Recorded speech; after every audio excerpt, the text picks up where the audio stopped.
Hey everyone, Philip Anderson here with Anderson Music Instruction, and today I would like to talk to you for just a couple minutes about playing to the room on your drums. In other words, we've all encountered situations where when we're playing we might be in a really big room where we can just kind of jam and go for it, and then we might find ourselves in situations at other times where the venue or the music calls for a much softer feel. I want to talk to you about different drumsticks, different tools that you can implement to control your volume so that you keep everybody happy, while at the same time being able to really fully express yourself dynamically on the drums and not lose any of the groove and the feel of things. Okay, well, as drummers, one of the biggest complaints that we often get is that we're playing too loud. And it's the last thing that we usually want to hear because it's so restrictive to try to play quieter. So I just want to talk to you for a minute about some different options and tools that are out there for sticks that can help you to play more quietly and yet maintain kind of a feel and dynamics. First is your basic drumstick. There's lots of different sizes of drumstick. So if you're playing with a 2B, a tree trunk sized drumstick, whittle it down to something smaller. You can go to a 5A, a 7A.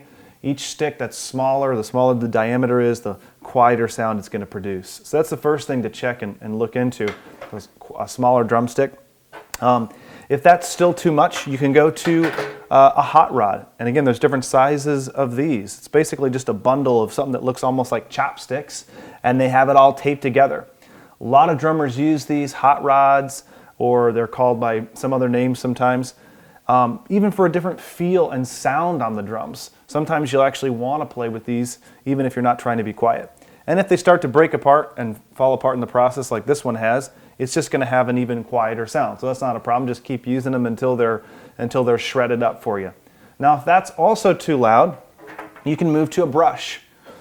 Brushes are basically used in jazz drumming, but there's been times I've had to break out the brushes even in a different type of musical setting just because everything else was too loud. So you'll have obviously a different tonal quality and different color that the drums are going to sound like, but this will let you still continue to play a little bit with your hand and your motions and that kind of thing and still have a much quieter sound.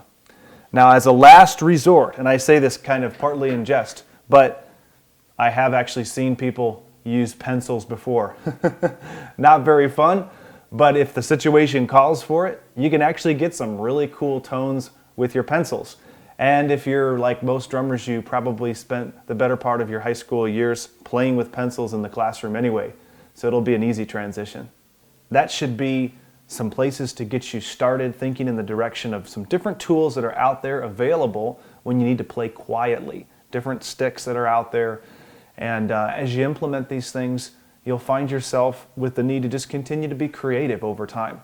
Don't be afraid to experiment, try something new for what the situation requires.